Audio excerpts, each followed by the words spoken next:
Magic. Welcome to Food Magic. In this new season, we bring you more than just superfood ingredients, but the history, the manufacture of some of the favorite foodstuffs that we know and love. We're going to show you how to cook different methods with food that you're familiar with, and some unusual methods and ingredients of cooking practices around the world. In this episode, we're going to take a look at a staple food that has probably been consumed for as long as fire and wheat flour have existed, the humble bread.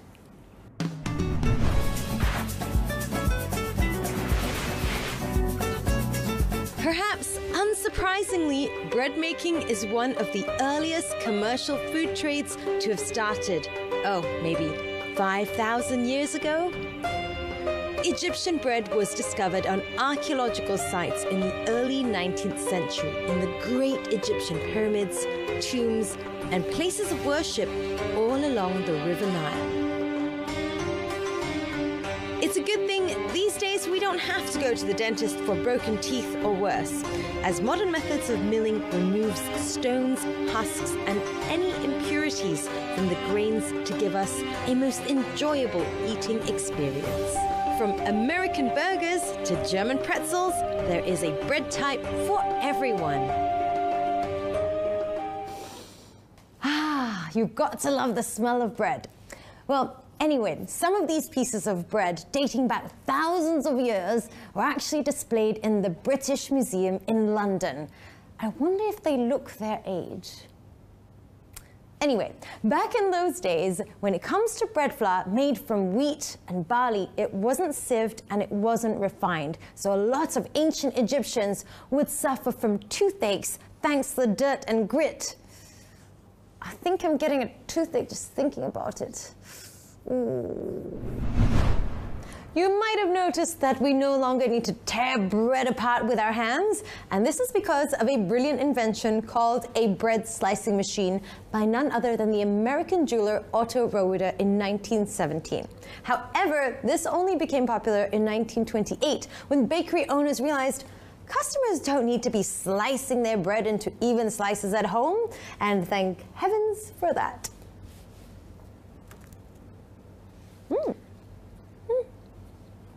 Not bad.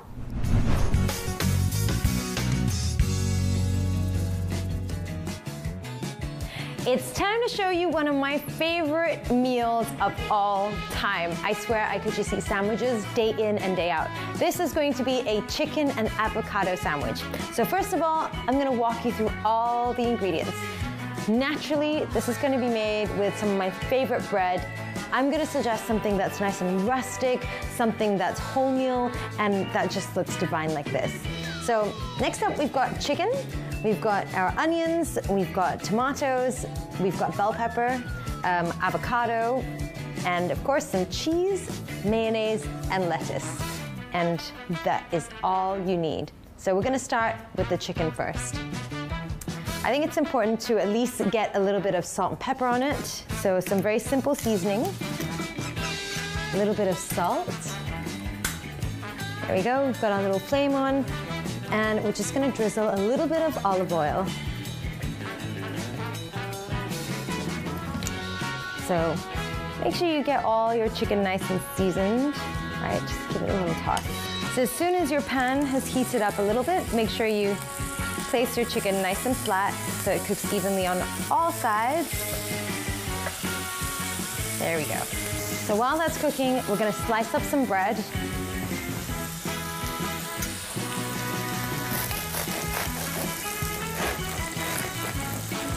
So now that we've got our bread slices done, don't forget every now and then to check on your chicken.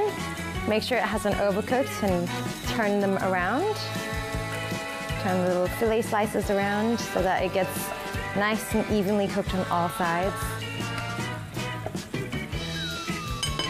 Okay, so what we're gonna do is we're going to start by, instead of using butter this time, I'm going to use a little bit of mayonnaise. It goes a long way. So make sure you get in there.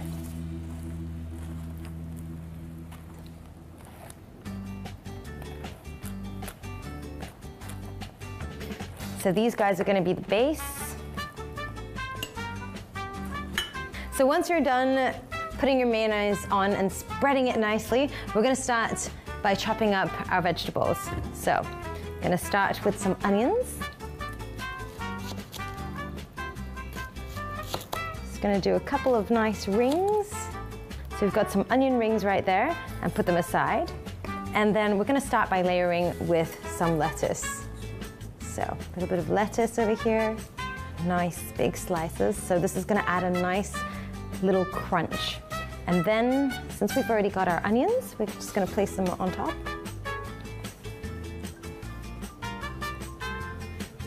So next up, I'm gonna add my favorite. I love tomatoes. They go with everything. I think that should be just about right.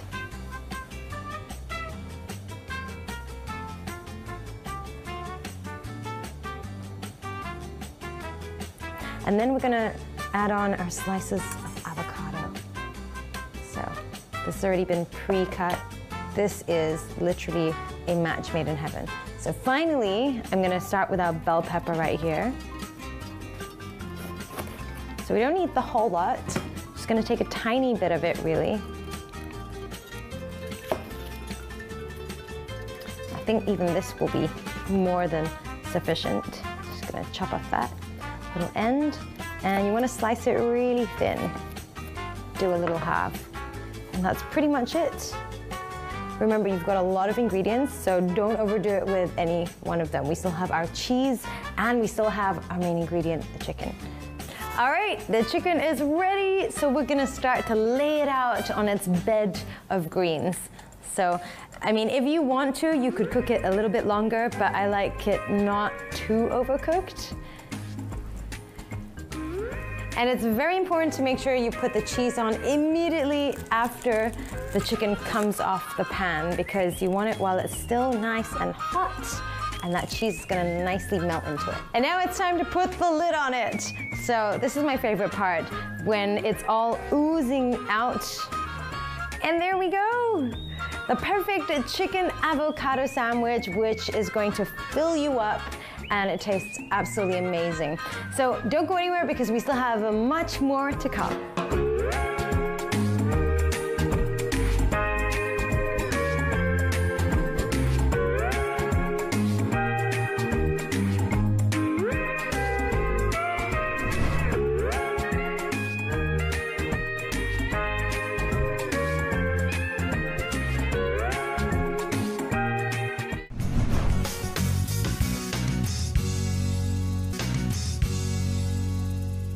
We've heard how ancient Egyptians made bread using wheat and barley, but that was flatbread, unleavened, that is without yeast. Well, did you know that bread rose by accident? That is to say, a little bit of yeast fell into the flour mixture, producing gas during fermentation and bubbles in the mixture. And you know, the baker found it was so delicious because it made for a fluffier and tastier loaf. There are also only 5 stages to bread baking. Firstly, mixing the ingredients together, kneading, shaping the loaf, letting it prove or rise, and finally, baking. We wanted to show you the different varieties available, and so we went bread hunting.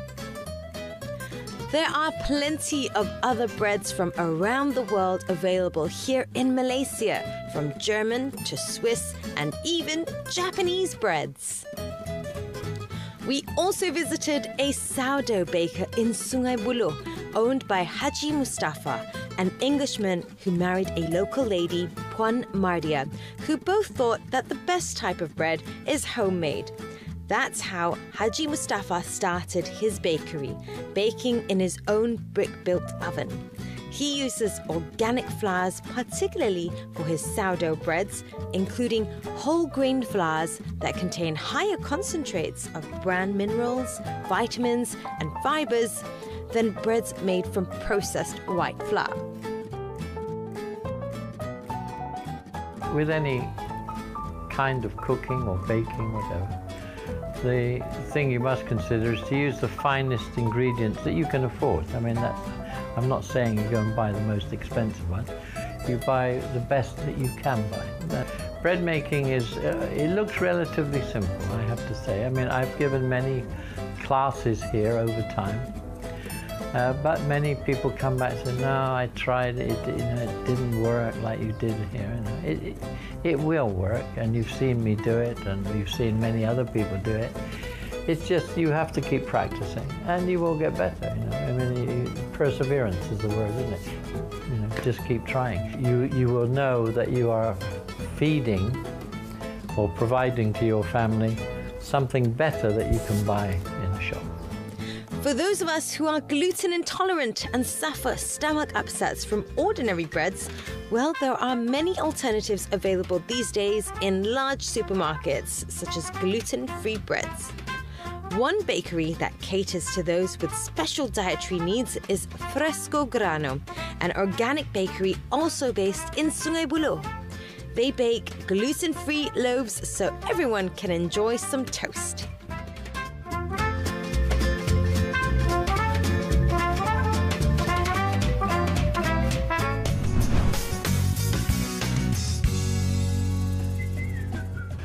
Okay, now we've baked our bread and we've let it cool down. And now we're going to make one of our bruschetta sandwiches, which are very popular here.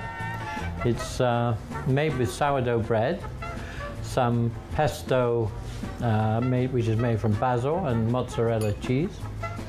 And we're going to top it with a little bit of tomato and some Italian goat's cheese that we have here. So to start with, I will cut the tomato first. I mean, I'm actually quite surprised how popular this is, but many of our customers come back again and again for this one. So, very easy to make, very filling, and I'm just going to slice through.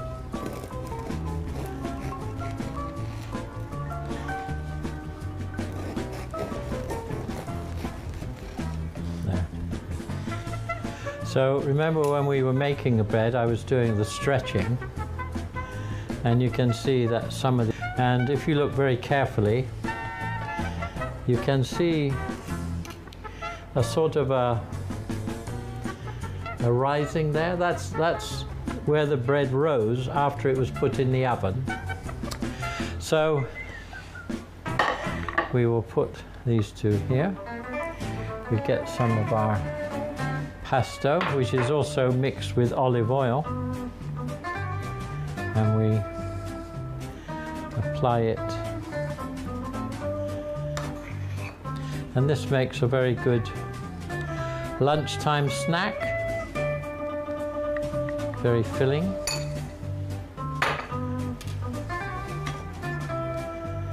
And we just really, this is a firm cheese, but very tasty.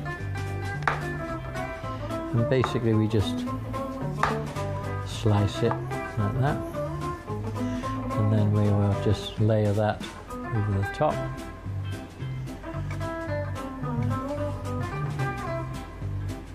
This is the bruschetta.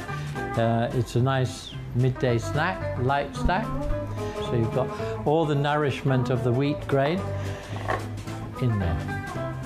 And bon appetit.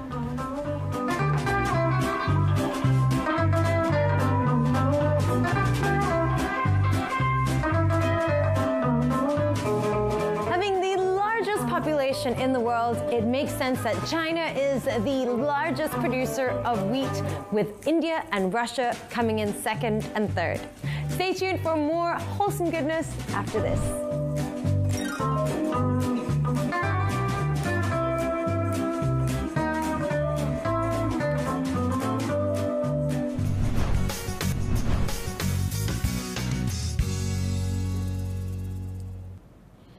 This dessert recipe makes use of any bread that you've got lying around at home, and it's going to make a delicious strawberry cranberry bread and butter pudding. So the rest of the ingredients are probably things that you have lying around in your pantry already.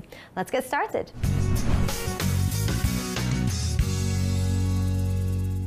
Naturally, one of the main ingredients here, as the name suggests, is bread. So go grab whatever stale bread or bread that's about to go stale in your house and make sure you compile a nice big heap of it. All right, so next up, of course, we've got strawberries, as the name suggests again. We've got some brown sugar, vanilla essence. We've got the caster sugar. We also have some cranberries, dried cranberries that is, a couple of eggs, and some butter and milk. Very simple ingredients, and I'm pretty sure you have each and every one of these at home. All right, so we're gonna start. The first step is to actually take your bread, right, and start to butter it. So we're gonna start to butter it. You can use salted or unsalted butter. It's entirely up to you. Try to be a bit gentle. And you know what, don't be disheartened if it does break a little bit, because ultimately you're going to be slicing them into thin pieces anyway.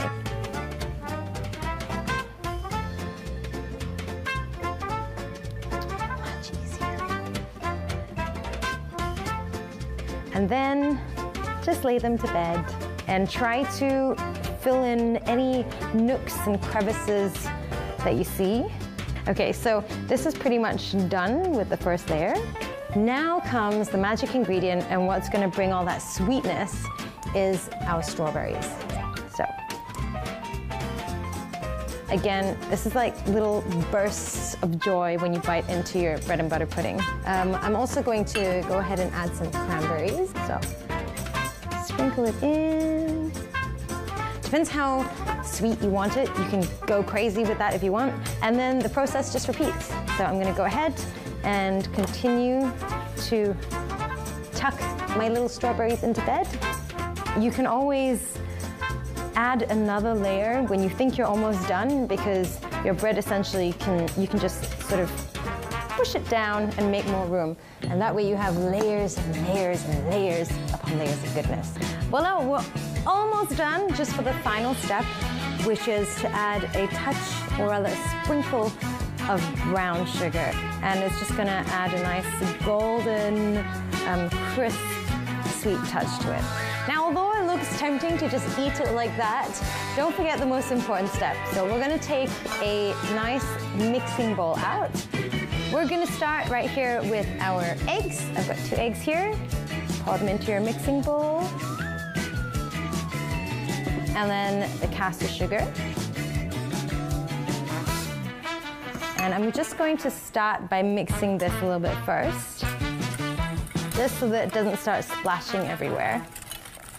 So it's nice and smooth. And now we're going to add in the milk. So this is going to form that beautiful golden liquid, that custard that your bread and butter pudding is going to submerge itself in. So here we go.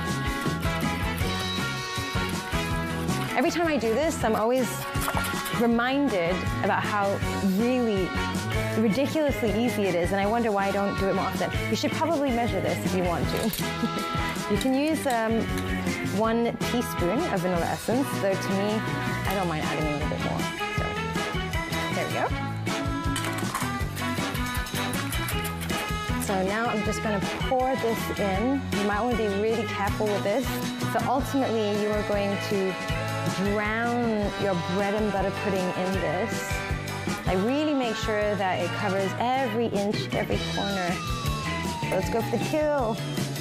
The last drops. Okay. And it's just slowly starting to overflow around the sides, which is fine because the bread is going to be like a sponge and soak it all up. So now all we have to do is we can go away, get a workout in, go do something else, and come back in 30 minutes once it's nicely soaked in all the custard, and put it in the oven. So I've probably just done a load of laundry. I come back 30 minutes later and this baby is ready to go in the oven. So remember to put it in the oven for between 40 minutes to 45 minutes until it's nice golden brown, and you want to put it in for 180 degrees. All right, we're done. Now we can go read a book and come back 40 minutes later. Time is up. 30 minutes have come and gone, which means that my strawberry bread and butter pudding should be ready. Let's take a look. All right, the moment of truth. Here we go. Oh, wow. How amazing does that look? There you go. 30 minutes later, and you have this magnificent, glorious strawberry bread and butter pudding. And don't forget, we believe in zero waste. So if you're not using the crust around the outside, put it into a mixer, blitz it, and of course, store it in a Ziploc bag. Check it in the fridge for future use as breadcrumbs.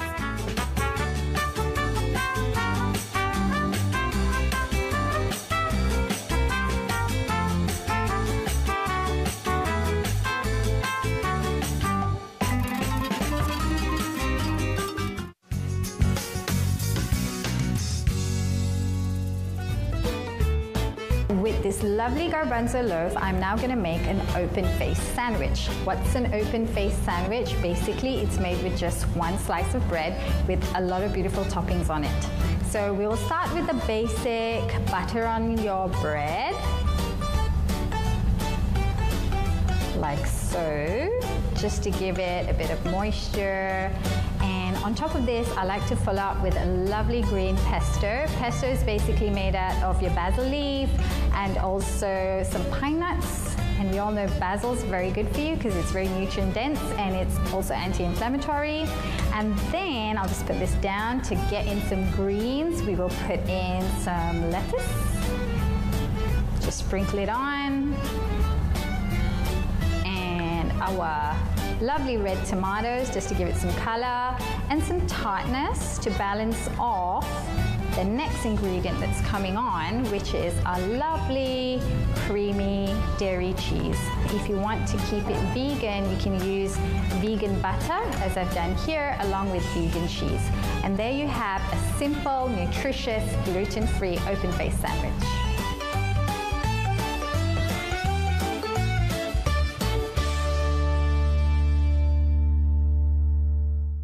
Sadly, that is all from me for today. That is our last recipe. But before we go, I am going to leave you with one final fun fact. Did you know that the Republic of Turkey, the population there consumes the most bread in the entire world? We're talking nearly 200 kilos per adult per year. That is a lot of bread. Well, happy bread baking from me. This is Food Magic. I'm Nadia Heng. Until the next time. For recipes